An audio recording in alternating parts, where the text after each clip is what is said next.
l'inverse, le couple qui décide d'être vraiment dans ce qu'on pourrait appeler la transparence, je sais pas si c'est le mot, mais on retombe un peu sur notre sujet des règles. Est-ce que c'est pas antinomique de se dire en fait je veux de la liberté et en même temps tu me demandes de savoir qui c'est, où il habite, la couleur de ses cheveux, ce qu'on a fait pendant l'acte sexuel, est-ce que ça m'a plu, est-ce que tu aimerais que je te le fasse, est-ce que le désir de liberté, oh là là, la flemme aussi de devoir faire le rapport de stage du truc c'est sûr que c'est encore une fois si la personne déjà si c'est la personne qui demande à l'autre de tout savoir. Enfin, il y a un rapport un peu de je dois rendre des comptes, donc ça serait quand même un peu embêtant.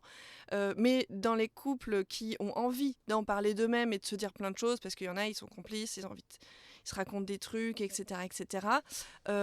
Souvent, moi, je suis obligée de les amener à parler moins. Oui. C'est un peu, voilà. Mais par exemple, ça va être de dire, c'est super que vous échangiez, que vous fassiez des bilans sur la non-exclusivité, mais qu'1 heure par semaine. Parce que sinon, des fois, ils sont envahis et ils parlent plus que de ça. Oui. Ils parlent plus que de ça. Ils vont, alors soit passer leur vie à toujours autoréguler les émotions, et en fait, ils passent plus de temps sur eux. Et ça peut aussi être source, sur eux en tout cas, à faire d'autres choses. Donc ça peut être aussi très anxiogène. Et puis il y a aussi, tout ça que pour du sexe. Quoi. Ouais. Là, ça m'a mis un coup de sentiments. Ça m'a mis un coup de flemme, cette histoire. Et est-ce que c'est pas un peu pareil que moi, j'avais vu des reportages sur des couples échangistes qui finalement n'arrivent plus à pratiquer une sexualité en dehors de l'échangisme, mais qui finissent par aller 4 fois par semaine à la lanterne. Complètement. Et qui en fait, ça prend toute la place. Ils partent en vacances dans des trucs d'échangistes et en fait, ils se sont fait dépasser par la pratique. Et oui, il se dire qu'il peut vraiment y avoir, moi c'est ce que tu décris là, c'est ce que j'appelle l'externalisation du couple. C'est-à-dire que la sexualité va s'externaliser en dehors du couple. Et donc le couple va un peu se vider en tout cas de... alors moi je suis pas une sexologue qui dit qu'il faut du sexe dans le couple, parce qu'en plus j'ai plein de patientes asexuelles, etc., mais en tout cas des formes d'intimité c'est important. Et des fois il y a un peu des couples qui ouvrent la boîte et d'un seul coup ils deviennent un peu comme hyper addicts, et il y a un peu un truc de en vouloir toujours plus. Alors ça dépend des milieux, ça dépend de ce que les gens vivent, mais ça peut être on commence le sexpo par un petit truc et puis ensuite on va aller dans les grands festivals, puis après on veut faire ci, puis on fait que ça, ou le libertinage. Comment tu veux rivaliser avec ça à la maison? C'est ça aussi le retour à la maison et le sexe, on va dire, du couple qui est pas qui peut des fois être incroyable, mais pas tu peux pas toutes les semaines t'envoyer un déguisement ou une pratique incroyable. J'adore les déguisements. Voilà. Mais comment tu rivalises en effet si à côté c'est club échangiste, c'est festival, c'est de toute façon une nouvelle personne, donc c'est forcément plus palpitant la découverte, même si le coup est nul. Après tu reviens à la maison, salut, qu'est-ce qu'on fait ce soir? C'est une pression ça aussi. Et oui, d'où le fait en tout cas, encore une fois il n'y a pas de règle, tout est possible, mais en tout cas quand j'accompagne les couples, de voir qu'est-ce qui se joue par exemple dans le fait de tout savoir. Si c'est tout savoir parce que ça fait plaisir, que ça excite un peu, etc., parce qu'il y en a aussi qui sont très candolistes, donc très excités à l'idée de savoir leur partenaire avec d'autres. Si tout le monde est consentante, ok. Si c'est pour être dans du surcontrôle, des choses hyper... qui du coup deviennent toxiques, là c'est pas ok. Et de la même façon, si c'est pour sortir, mais que finalement les personnes, ça va plus dans leur relation et qui cherchent juste l'extérieur, moi ça m'est arrivé de dire à des patientes, attendez, là en fait vous dites que vous êtes polyamoureux, mais vous êtes sûr que vous n'êtes pas plus juste monogame avec l'autre personne et plus avec votre femme ou votre mari, parce qu'en fait des fois c'est ce qui se passait. Mais c'est un peu, par exemple, dans le polyam, mais on conserve la maison et les enfants et on a l'autre couple à côté, c'est quand même plus confort que de se quitter. Ou des fois, effectivement, d'être dans une forme de boulimie de pratique et une sorte d'escalator comme ça de pratique qui va commencer par un trio, puis ensuite un gangbang à 25. Oui. Homme, si on se retrouve seul avec son partenaire, ça peut être compliqué. D'où le fait de travailler, et moi souvent j'accompagne aussi, je parle vraiment d'accompagnement parce que je m'adapte au modèle de chacune, à leurs envies, à leurs besoins, mais je travaille toujours avec eux à la fois sur le couple et sur ce qui se joue en eux individuellement et dans le couple, et la non-exclusivité, parce que si je reste que sur la non-exclusivité, j'ancre avec eux le fait qu'il n'y a que ça. Et donc pour les faire travailler aussi sur ça, et souvent je peux leur proposer des exercices aussi en sexo, ou des choses à faire qu'à deux, ou des choses par exemple et c'est le cas pour beaucoup, c'est pour ramener un peu de piment, entre guillemets, ils le disent pas comme ça, mais en tout cas de revivre de l'estime de soi, de nouvelles pratiques, aussi qu'ils le vivent ensemble. Bah oui, parce que peut-être qu'il y a un travail de retrouver sa sexualité dans le couple et pas juste aller la retrouver avec quelqu'un d'autre. Ouais. Les deux sont possibles. Ouais. En fait, les deux sont possibles. C'est juste que, moi je dis souvent, c'est juste que, je sais pas, si j'ai envie de me faire plaisir, flemme de faire une tarte au citron meringuée, beaucoup plus facile d'aller à la boulangerie, quoi. Ouais, tout à fait. Les gens ne sont pas des pâtisseries, mais en tout cas, avec cette idée de... les petits pains. Avec cette idée de, des fois, ça peut être une solution de facilité, et à la fois, c'est OK. Pourquoi pas?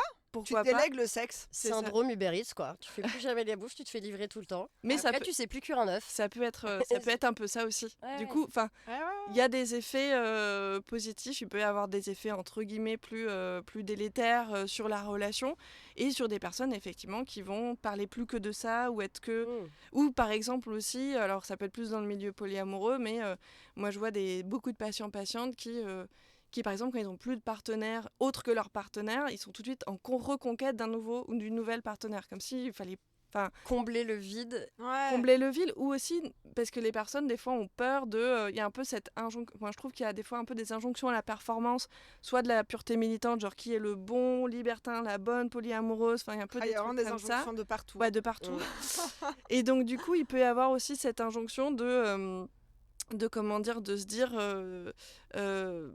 est-ce que je suis encore polyamoureuse si j'ai plus plusieurs amoureux? Donc du coup les personnes vont essayer de trouver il faut rentrer dans la case, il faut des gens. Voilà. Ou est-ce que je suis libertin si on pratique plus, on n'est pas tu vois. Est-ce qu'à l'inverse, tu vois, c'est une parenthèse, mais est-ce que tu vois des couples qui aimeraient se dire libertin ou non exclusif, parce que je veux pas dire c'est la mode, mais parce que si on se veut un peu on est en train de mourir. Si on se veut un peu déconstruit, ça fait partie des nouveaux modes de sexualité, mais qui en fait ne le font jamais. On est un couple libre, mais en fait personne n'a jamais qu'à d'ailleurs. Pour la fame. Ouais. Alors, oui, il y en a, et même, je dirais même que moi souvent quand j'accompagne des personnes qui débutent, je leur dis on va faire l'accompagnement, mais peut-être que vous pratiquerez jamais. Et je vais dire un truc un peu étrange, mais je vois des couples, et pour moi des couples qui sont...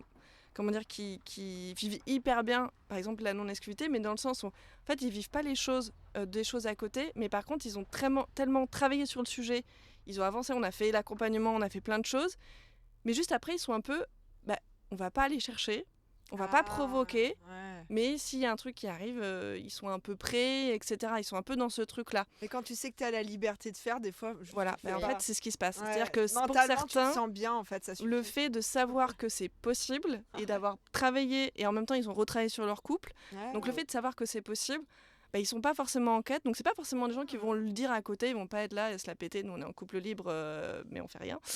mais par contre, ils sont dans ce truc-là. Et je trouve que c'est intéressant aussi parce que ça montre bien que cette histoire de non-exclusivité, des fois, on la ramène trop à exclusif ou non, monogame ou non, comme si être deux, c'était vraiment la loose, quoi. Genre vous avez rien compris. C'est presque de la prévention, finalement. Alors que finalement, c'est un peu... Travaillons ensemble sur ce scénario-là qui peut-être n'arrivera jamais. Alors que finalement, des fois, les gens viennent, ils sont hyper en vie, ils ont l'impression que c'est un peu urgent. Puis en travaillant dessus, ils se disent, en fait, pas forcément maintenant, mais ils se sentent prêts. Parce que c'est un peu, ils se disent, de toute façon, à un moment, ça va arriver, quoi. Donc, du coup, on se prépare à ça. C'est ce qu'on se disait, c'est que souvent, on se demandait si les personnes qui ouvraient le couple, c'était pas des personnes aussi plus âgées et qui avaient une telle confiance en leur couple, une telle stabilité, que ça pouvait à ce moment-là s'ouvrir très facilement. Alors, avant, il y avait plus de personnes plus âgées, c'est-à-dire que c'était plutôt autour de 45 ans. Et d'ailleurs, souvent, je dis, non mais si vous croyez que les jeunes sont ceux qui baisent le plus, allez voir au Cap d'Agde. Enfin, la moyenne d'âge, c'est quand même pas 25 ans. C'est vrai. Voilà. Mais aujourd'hui, il y a quand même plus de... En tout cas, les jeunes, on sait qu'ils remettent plus en cause le modèle. Après, attention, on sait qu'ils remettent plus en cause le modèle, mais ça n'empêche pas qu'à 30 ans, la plupart, ils se recassent finalement. Enfin, donc, les choses... Il y a pas, en fait, on en entend beaucoup parler, mais on voit bien que d'un point de vue finalement sociologique, enfin en tout cas, ce qui va souvent se passer, c'est que les personnes, ça va souvent pas durer toute leur vie. Enfin moi, dans mon étude, j'avais moins de 1% qui l'étaient depuis plus de 15 ans, et la très grande majorité, ils l'étaient depuis 3 ans et en fait il y a même plein de gens qui m'ont écrit après en me disant bon mais en fait j'ai dit que c'était super mais en fait c'était l'horreur et je suis séparée. Je dis ah oui. Ouais, mais est-ce qu'il y a des gens qui arrêtent d'être couple libre mais sans se séparer? Ils visent une phase où ils s'éclatent et après c'est pas forcément la fin du... Non, il y en a qui le font. Je finis jamais mes phrases. Et puis... mais on a compris de toute façon on t'écoute pas, on s'en fout. Mais il y a en fait ce qu'on sait c'est que finalement les personnes elles vont plutôt en fait c'est comme le désir, ça va souvent faire un peu des vagues. Mais si on reste 20 ans avec une personne les personnes je sais pas, entre temps il va y avoir peut-être des enfants, la maladie, des problèmes de travail, donc ça va changer, ça va évoluer selon les envies, selon les besoins, selon plein de choses, et souvent les personnes vont aussi changer de modèle. C'est-à-dire que souvent on sait que les gens vont rentrer dans un modèle ou un autre et finalement vont évoluer et vont emprunter différentes voies, différents modèles. C'est vraiment un truc qui va beaucoup évoluer. Après, oui, il y a plein de personnes qui finalement en tout cas moi ce que je vois c'est que pour les personnes qui sont en couple très long depuis longtemps, souvent c'est plus facile. On va pas se mentir, parce qu'ils se connaissent, ils ont vécu des trucs, ils ont vécu souvent des trucs difficiles, donc il y a un truc dans le... Ils sont unis. Il y a un truc qui est un peu plus fort. Alors ça dépend si le couple a déjà vécu plein de traumas ou pas, ça va être pire. Mais ça peut être plus facile. C'est vrai que quand les couples se connaissent pas, des fois ils sont pas trop sûrs. Mais plus jeune, voilà. Mais par contre, il y a la difficulté de venir déconstruire quelque chose qui est figé. C'est-à-dire, par exemple, ok, mais si demain, ça fait 15 ans que tu es avec un mec et que tu vas coucher avec des femmes, ça va changer ta sexualité.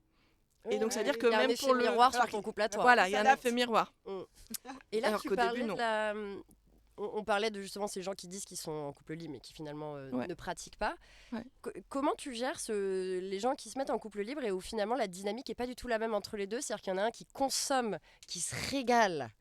On te voit, toi, qui te régale. Et tous les soirs, il est pas là.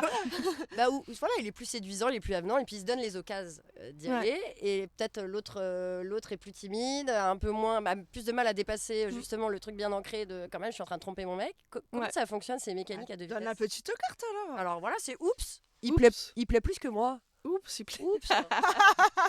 C'est mignon. Il est pas content, le bonhomme. Ah non, il est pas refait. Alors, je dirais qu'il y a deux choses. Parce qu'en fait, il y a la situation « Oups, il plaît plus que moi » et ça me désole. Merde, ça me fait grave chier. Ça, je le vois souvent.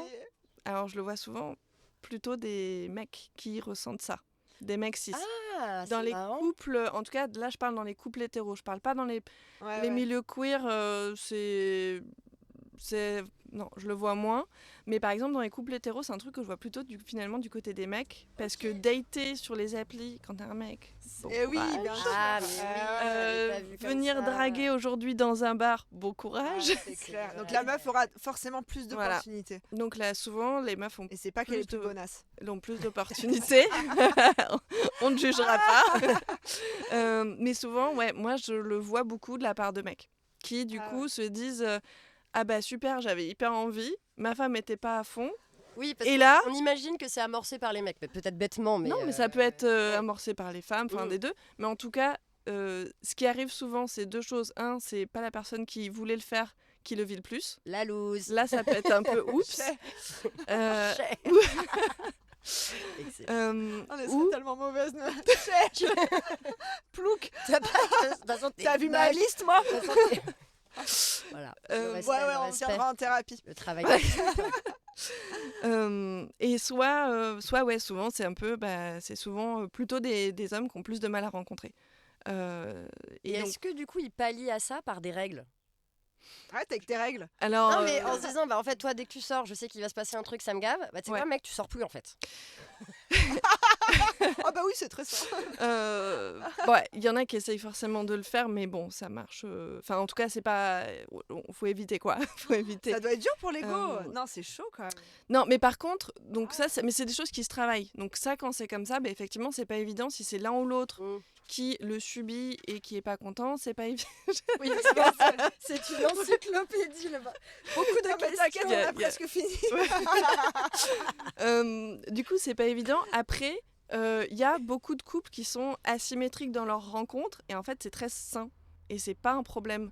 Et moi, ça, je le dis beaucoup parce que, avec un peu cette idée de non-exclusivité, il y a souvent l'idée de on va être égaux, on va être dans ce truc-là. Et moi, je dis, mais alors, mais pas du tout. Vous êtes équitable.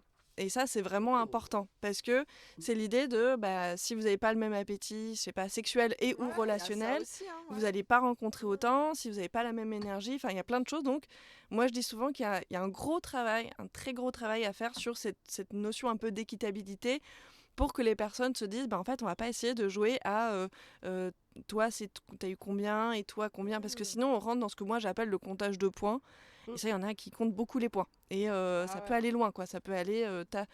T'as vu, moi j'ai eu des patients qui comptaient la durée entre chaque partenaire ou le nombre de partenaires ou le temps. Ouais, vraiment. Mais là, souvent, ça revient à un truc, déjà, de règles très rigidifiées, mais ça fait pas sens. Enfin, et puis, c'est quand même un peu l'inverse de l'idée un peu de liberté qu'on est censé s'apporter.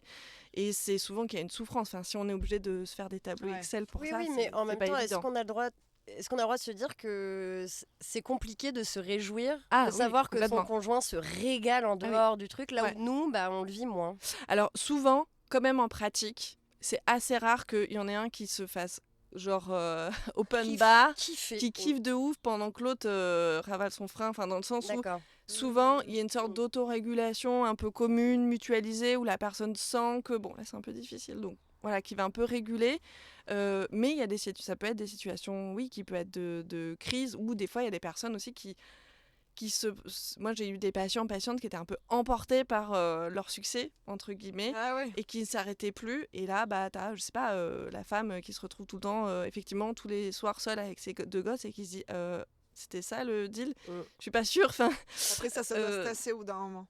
De quoi? Ça doit se tasser au bout d'un moment. Ça peut se tasser, mais ça peut faire des dégâts entre temps, mais des dégâts très à plein de niveaux, mais en tout cas ce qui est sûr c'est que quand il y a un décalage, c'est pas facile. Et souvent, ça, les personnes ne l'ont pas pensé parce que tout le monde se projette un peu dans cette idée, on va rencontrer du monde, mais ça va peut-être pas être si simple parce que des fois, c'est juste la personnalité, c'est juste plein de choses ou les opportunités. Et donc, du coup, c'est pas évident parce que c'est là où ça peut générer de la baisse d'estime de soi, de la comparaison, enfin, tous les trucs un peu difficiles à gérer en début de non-exclusivité. Donc, c'est un gros travail à faire. Mais pour éviter ça, qu'est-ce qu'elle va dire? Ah ouais, transition. Mais pour éviter ça, on peut ouvrir son couple et faire chacun des choses de son côté, ou on peut ouvrir son couple ensemble. Oh là là, elle est énorme. C'est qui Léa Salamé maintenant? Déjà, c'est moi, Léa Salamé, donc tu vas me laisser tranquille. Alors, elle est énorme, cette meuf. Ensemble ou chacun de son côté? Ou les deux en même temps? Non, ou les deux, les deux en même temps. Possible. Trou dans la matrice. C'est possible. Okay. Dans ces cas-là, les deux en même temps, ensemble, mais chacun de son côté, ce serait ce qu'on appelle un peu genre du 2+2 dans le milieu libertin. D'accord, ok. Où les gens vont vraiment, entre guillemets, échanger, mais rester genre dans la même pièce, mais juste ils ont échangé de partenaire, par exemple. Mais alors, est-ce que faire ça ensemble, c'est une façon de garder le contrôle quand on est un petit peu jaloux? C'est une bonne question. Interminable. Jaloux. Alors moi, dans ce que je vois, je pense que aujourd'hui, la tendance, c'est plutôt de le faire chacun de son côté et pas ensemble, parce que les personnes, souvent, en fait, ils n'ont pas envie que l'autre interagisse justement avec les rencontres qu'ils ou elles ont, mais aussi, c'est pas facile à plusieurs. À deux, au moins, chacun de son côté, tout le monde sait un peu ce qui se passe. Enfin, je veux dire, c'est moins le saut dans l'inconnu de dire, même si c'est pas mon mec, au moins je vois à peu près comment ça marche. Voilà, je vois à peu près comment ça marche. Un plan à 4, voilà, faut ou à 3, il y a plus d'inquiétude, etc. Donc moi, souvent, les personnes en tout cas, qui le font ensemble, je le vois vraiment pas comme une sorte de contrôle. Alors, je pense qu'il y en a, bien sûr, notamment, par exemple, dans le milieu libertin, entre guillemets, un peu classique, il y a un peu un truc qui peut être finalement assez contrôlant, je trouve, dans le rapport au corps aux femmes, où c'est le mari qui choisit, où on va demander, pas la femme, tu veux faire un truc, on demande au mari, comme si la femme n'avait pas de je savais question. pas que c'est comme ça. Alors, encore une fois, pas partout, hein, mais c'est des choses que... je savais pas du tout. Hein. C'est fou. Donc, ça dépend des endroits, mais en tout cas, ça peut être comme ça, avec un peu ce truc de, finalement, on peut retrouver, même dans la non-exclusivité, un esprit de possession. Et ça, c'est vrai à plein de niveaux. Enfin, même, je sais pas, dans le couple polyamoureux, hiérarchique, socle, il y a quand même toujours, entre guillemets, un esprit de possession, enfin, qu'on le veuille ou non. Enfin, il peut y avoir comme ça, je trouve, finalement, si on réfléchit bien, à plein d'endroits, un peu ce truc où on garde, entre guillemets, un peu l'autre. Mais souvent, quand les personnes le font ensemble, j'ai l'impression, en tout cas moi, cliniquement, ce que j'observe, c'est plus, entre guillemets, difficile pour beaucoup que chacun de son côté, parce que chacun de son côté, on sait faire, on sait se draguer, on voit un peu comment ça fonctionne. Et d'ailleurs, quand les couples vont faire des choses avec d'autres gens, souvent, ils vont avoir des moments un peu intenses d'after-sex à deux, un peu comme s'ils se retrouvent et qu'ils vivent un truc. Donc souvent, ils profitent presque plus de la baise à deux derrière qu'avant à plusieurs. Mais en fait, c'est parce qu'ils ont vécu un truc qui était très déstabilisant et du coup, ils ont un truc très fort pour se retrouver.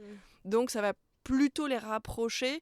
Quand les gens le font séparément, ça fait moins cet effet quand même, parce que là, la personne peut revenir avec l'odeur de l'autre, avec un regard qui est différent, avec peut-être il ou elle plane encore un peu, et ça, souvent, ça peut faire un peu peur. On revient à notre histoire d'imaginaire aussi. Et d'imaginaire, qu'est-ce qui s'est passé, qu'est-ce il ou elle lui a fait, enfin voilà, est-ce que c'était mieux. Ça enlève un peu la jalousie quand même de faire ça ensemble. Ça enlève ce côté-là, on bosse en équipe, on découvre un truc à deux. Alors, est-ce que c'est une première étape ou est-ce que c'est juste une autre façon de faire? Quand j'avais fait mon mémoire, ce qui ressortait, c'est que souvent les couples pour qui ça fonctionne le mieux, ils ont commencé ensemble. Alors je dis pas que c'est ce qu'il faut faire, parce que ce serait bizarre de dire il faut faire ça, mais voilà. C'est aussi que ça dépend de ce que les personnes veulent vivre, enfin, c'est très large en fait. Mais en tout cas, dans ce que j'ai observé, c'est souvent ce qui fonctionne le mieux, parce que finalement, à partir du moment où tu as vu ta meuf se faire pénétrer par deux mecs devant toi et qu'en fait, tu prends du plaisir, ça va.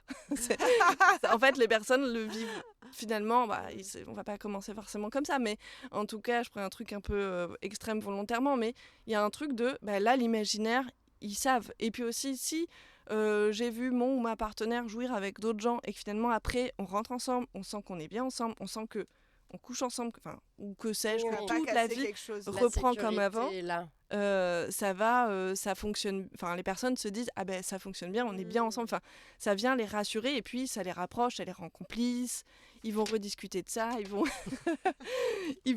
se réexciter, etc. Alors que séparément, c'est plus compliqué. Moi, quand les couples y viennent et qu'ils ont déjà fait des choses ensemble, je sais que j'ai, 60% du travail qui est fait. Mais d'ailleurs, c'est presque deux familles différentes, les gens qui sont libertins et les gens qui ouvrent leur couple. Enfin, tu peux te dire on est libertin, mais par contre on n'a aucune envie que chacun aille faire sa vie, chacun de son côté. C'est presque des mécaniques. Les deux sont possibles.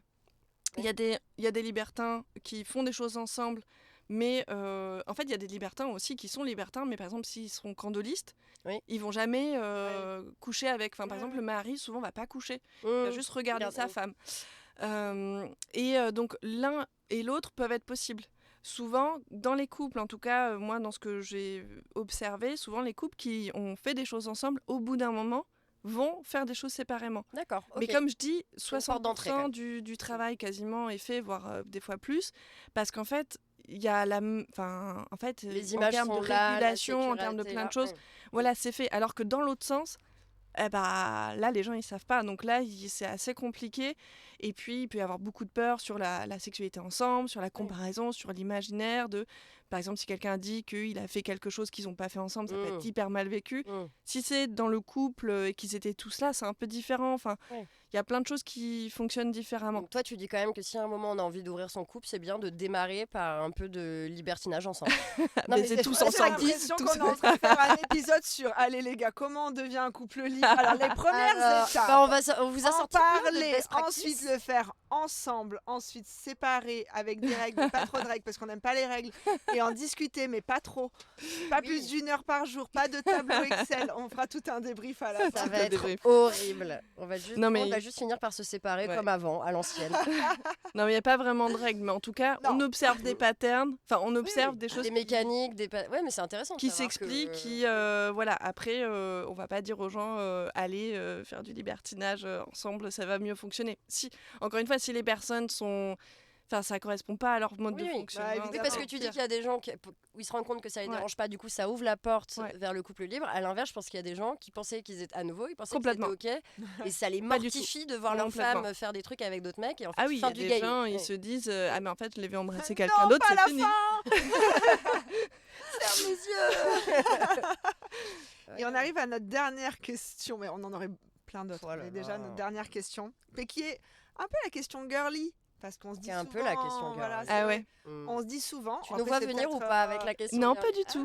C'est peut-être un cliché. On se dit souvent que les mecs arrivent à dissocier les sentiments du sexe, alors que nous, les femmes, c'est quand même beaucoup plus compliqué. La ken, mais pas le love, s'appelle. Est-ce que c'est possible de faire du sexe sans amour? Est-ce qu'on peut contrôler le fait de l'apparition des sentiments? Et en fait, on s'est parlé de cadre, on s'est parlé de communication. Est-ce qu'à un moment... Alors, théoriquement... ça nous tombe dessus, quoi. Ah ouais.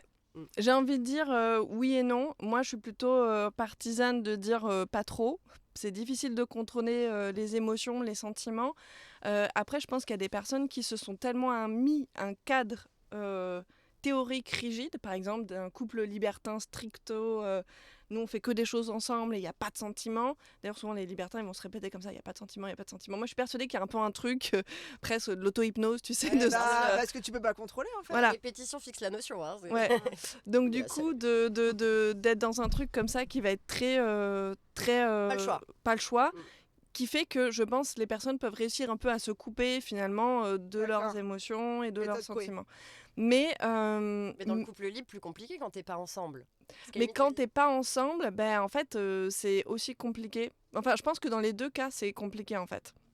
Parce qu'en couple libre, pareil, il y a des personnes qui vont se dire il n'y a pas de sentiments et c'est que séparé, etc. etc. Et donc, qui vont réussir. Mais souvent, quand on regarde bien, il peut y avoir quand même au bout d'un moment des formes d'émotions, de sentiments. Après, ce qui est intéressant, moi je trouve, c'est d'observer les langages des personnes. Parce que j'ai souvent eu, par exemple, des couples qui étaient, des couples qui étaient libertins et qui disaient « Ah non, mais nous, on n'est pas du tout polyamoureux. Je veux juste mon amant 2 fois par semaine depuis 10 ans, il connaît mes enfants. » Ah oui, ok. Et à l'inverse des polyamoureux, qui allaient me dire « Moi, je suis hyper polyamoureux, j'ai un amant que je vois 1 fois par an et qui vit au Japon. » Et tu te dis « ouais, ok. » C'est intéressant de voir où est-ce qu'on met l'amour et quels mots on met derrière. Donc je pense qu'avant tout, c'est une idéologie que les personnes se donnent. Et en fonction de cette idéologie, les personnes vont essayer de cadrer, entre guillemets, leurs actes. Donc je pense que des fois, ça marche. Et des fois, en fonction des rencontres, ça marche pas. Ouais. Parce que y a des gens... j'ai eu plein de patientes qui se sont rencontrés, dans un gangbang, j'en ai eu, et qui ont flashé sur un autre amant ou dans... mais c'est la crainte, ça, non? C'est la crainte pour ton couple. Tu te dis, je suis pas à l'abri qu'il tombe trouve quelqu'un d'autre, en fait.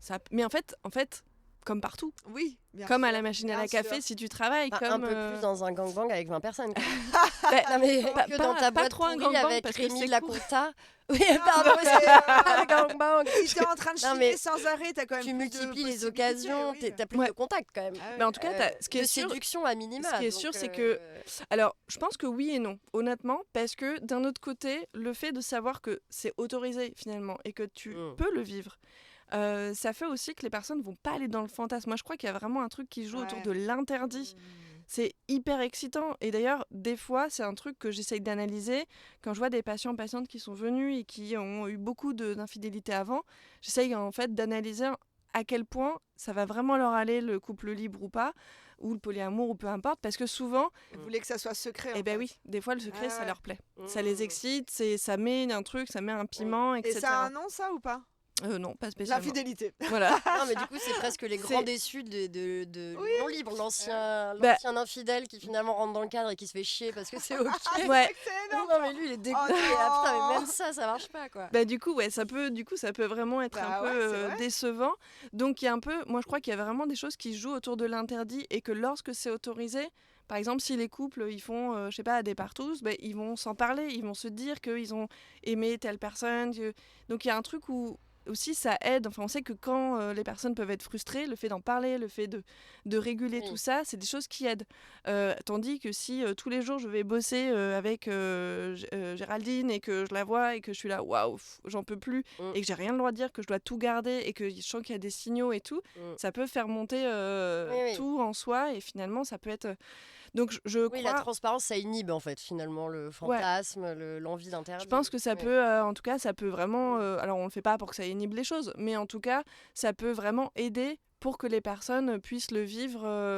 En tout cas, ça protège aussi. C'est presque protecteur du couple finalement. Mais après, moi je vois, en tout cas moi dans mon travail, et pour ça j'invite souvent les personnes à écouter le podcast de Morgane Beauvais, qui est ma co-autrice, on a écrit un livre ensemble, Sexo Queer, et elle a fait un podcast avec Alain Héril, elle a fait dans son podcast, elle a invité un autre sexologue, Alain Héril, où elle parle des facettes de l'amour grec.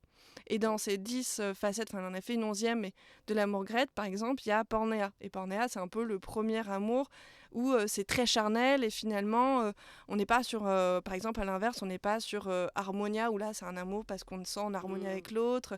Et souvent, j'aime bien aussi en parler un peu de ces facettes-là, et je trouve qu'elle le met bien en lumière, Morgane, parce que il y a vraiment cette idée aussi que pour moi, dans la non-exclusivité, il y a des gens, ils vont vivre l'amour, mais ça va peut-être un amour d'une nuit. Alors, ça va faire très romantique ce que je veux dire. Ouais, mais ça va être presque une forme d'amour d'une nuit. Enfin, on sait qu'il y a des gens qui ont des genres de très gros crushs, ou qui vont dire du coup qu'ils ont des amis amants, par exemple dans le milieu libertin. Ce que les polyamoureux appelleraient des amoureux amoureuses. Hein. Clairement, soyons clairs. C'est juste que les gens ne sont pas dans le même milieu. Ça peut être d'une nuit, c'est un peu avec ce truc de on est consentante pour vivre intensément notre amour des corps, de la passion, du sexe, etc. Et puis il y en a d'autres, ça peut être par, même dans les relations polyamoureuses. Alors pour le coup, il y a un truc, je pense, qui différencie le polyamour des autres milieux, c'est qu'il y a des polyamoureux qui peuvent être complètement platoniques. Ça c'est sûr que vous n'aurez pas de libertin platonique à part voilà. Mais du coup dans les polyamoureux qui seraient par exemple dans un truc platonique, ce serait, je sais pas, l'amour harmonia, de ce truc d'être finalement une sorte de lien hyper fort, et donc il y a plein de façons du coup de vivre sa non-exclusivité, avec et ou sans sexe, moi je le dis toujours, avec et ou sans intimité, avec et ou sans sentiment, parce qu'il y a plein de façons de le vivre. Il y a des gens qui le vivent sans sentiment, mais voilà, cette question de quel est le sentiment, est-ce que c'est de l'amour ou pas, je pense qu'il est plus complexe que ça, parce que vraiment les personnes peuvent se formaliser à la fois à se dire oui je l'aime, alors que d'autres vont dire non, ce serait une forme d'amitié pour eux par exemple, et en même temps on peut pas, c'est les sentiments des uns et des autres, et d'autres qui vont encore une fois dire non, pas du tout, on n'a pas de sentiments, alors qu'en fait ils sont limite de vivre ensemble. C'est un peu notre question de la fin, ça. Un peu plus philosophique, c'est finalement, parce que moi aussi j'ai fait non, pas du tout. Un mémoire, pas de mémoire, sur le placo. J'ai fait un MOOC. T'as fait un mémoire sur le placo, sur le félige. En bon architecte.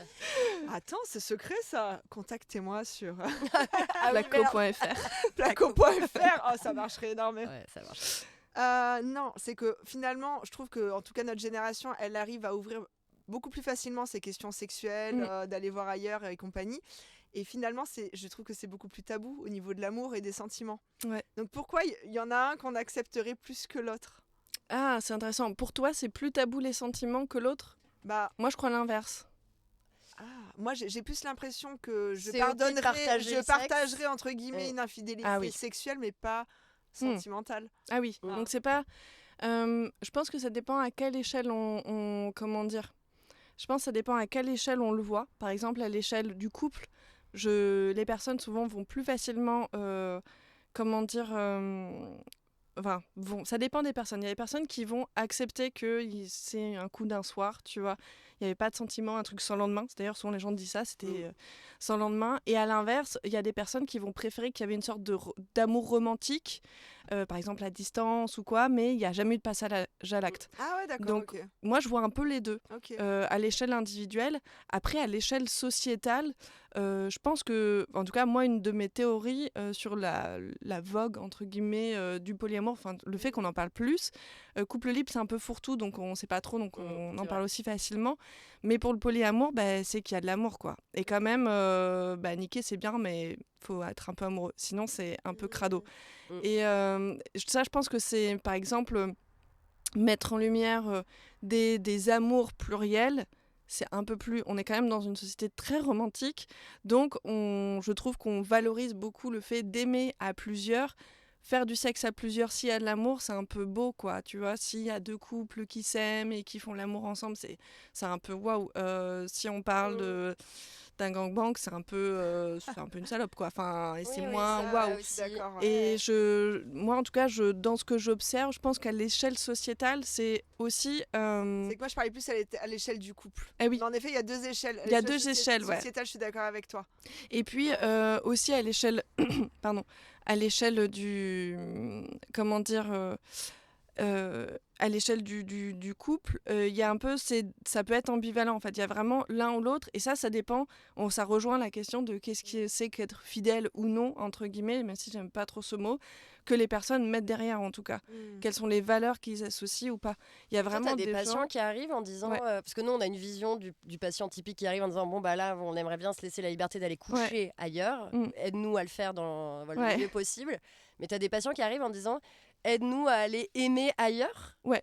Okay. Ah oui. Ok. Aller nous impliquer émotionnellement en dehors de notre couple. Ok. Je pense que aujourd'hui, dans la non-exclusivité, il y a quand même... j'ai pas de stats parce que de toute façon, on n'en a pas énormément. Mais en tout cas, je veux dire, encore une fois, c'est difficile de savoir parce qu'aujourd'hui, par exemple, on va facilement parler d'un milieu plus qu'un autre. Par exemple, le polyamour, alors qu'il y a des gens qui ne se reconnaissent pas là-dedans. Mais en tout cas, je pense qu'il y a vraiment cette idée aussi d'amener les personnes à accepter qu'ils ont le droit de vivre des relations plurielles. Et donc, ces relations, elles peuvent être très différentes et elles peuvent induire de l'amour ou des sentiments, etc. Ou d'autres, ça peut être aussi, je vois des personnes qui vont vouloir créer de la coparentalité avec d'autres personnes. Donc, les autres, ça va peut-être pas être des gens avec qui ils couchent, mais il va y avoir un lien très fort. Et donc, du coup, ça va être dans ce truc d'aimer autrement. Et aujourd'hui, ça fait beaucoup partie de ça. Et le milieu, je pense, même le milieu libertin qui était un peu très rigide, en fait, un peu sur cette vision-là de il n'y a pas de sentiments, etc., s'ouvre de plus en plus. Il y a de plus en plus, par exemple, de libertins qui sont devenus polyamoureux. Mais parce qu'ils l'étaient déjà. Et juste, ils n'avaient pas les mots pour le dire. Ça faisait partie de nos questions. Est-ce que tu as des patients qui arrivent pour parler de leur pratique libertine et qui finalement finissent en polyamour parce que ça a dérapé. Enfin, ça n'a pas dérapé, mais en tout cas, ça s'est intensifié. Souvent, ils l'étaient déjà, en fait. Ils l'étaient déjà, juste ils ne mettaient pas les mots. Quelle communauté t'appartient. Voilà, ils ne mettaient pas les mots parce qu'ils se disaient, non... c'est juste un amant, mais bon, je sais pas, comme je disais, l'amant, ils dorment depuis 10 ans ensemble 2 fois par semaine et invités au repas. Et intense. Très intense, l'amant, quand même. mais parce que, encore une fois, il y a ces idéologies et ces trucs-là. Donc, je pense qu'il y a des personnes qui arrivent à dissocier l'émotion, enfin, les sentiments de la sexualité. Il y a des gens qui n'y arrivent pas du tout. Enfin, c'est très individuel. Mais on vient d'une société où, quand même, globalement, on a un peu... fait le couple c'est l'amour et l'amour c'est le sexe, donc c'est encore très difficile de complètement. Vrai. Et donc je pense qu'aussi si le polyamour des fois ça fonctionne, enfin il y a aussi ce truc de on peut s'autoriser à faire du sexe parce qu'on est amoureux, parce que c'est des fois difficile de s'autoriser à faire du sexe s'il y a pas de sentiments, parce que là les personnes deviennent entre guillemets des salopes, quoi. C'est du coup les personnes rentrent dans la case gros cochon juste et donc du coup je pense qu'il y a ça aussi et finalement c'est ça qui est intéressant, c'est de voir ce qui joue en soi et qu'est-ce qui fait que les personnes se disent ok on veut faire du sexe mais pas de sentiments. Moi c'est une question que je travaille toujours, même si les personnes viennent et d'ailleurs si les personnes viennent pour me dire on veut travailler des questions d'amour mais pas de sexe, je le travaille quand même. Voilà, enfin, je pense que c'est difficile de vraiment dissocier et que forcément s'il y a de l'intimité, il peut y avoir des sentiments et ou de la sexualité, enfin tout va ensemble. Mais qu'au départ, ça rassure de se dire on va me faire des cases et on va faire comme ça. Oui, et je vais pas mettre en péril mon couple de base. Ouais, c'est quand même un peu c'est ça. C'est trop intéressant. Il y en a tellement. Bon. Gwen, il y a un moment, faut qu'on coupe cette parenthèse. Faut qu'on coupe. On sait que t'adores être avec nous, mais faut que tu rentres chez toi, là, on n'en peut plus. C'est hyper intéressant. On a appris plein de trucs et on va pouvoir briller en soirée mondaine. Oui. On n'est plus des boomeuses. Si, on est encore des grosses boomeuses. On rappelle qu'on peut te retrouver sur Insta, Ouais. gwen.sexosoph. Oui. On peut te C'est ça. retrouver sur Internet. www.gwen-ecal.com ou On FR, je sais rappelle que pas. tu viens de lancer une formation pour former Ouais. donc, les thérapeutes à ces questions-là. Donc si vous êtes Ouais. thérapeute et que vous vous sentez un peu comme nous à poil sur le sujet, n'hésitez pas. Ouais, et puis surtout, tu prends des gens en consultation, Ouais. en visio. Oui. Bon, on mettra tout ça C'est ça. en lien. Donc c'était le petit moment promo, quoi. Merci de la promo. Merci. On fait de la promo pour des gens. Bah oui, On est les stars. n'importe quoi. Ouais. Voilà. Merci en tout cas.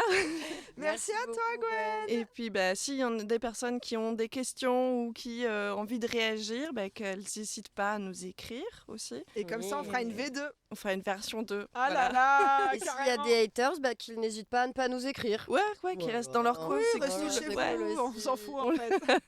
Merci beaucoup. Merci à bientôt. vous. Au revoir. Go Bitches.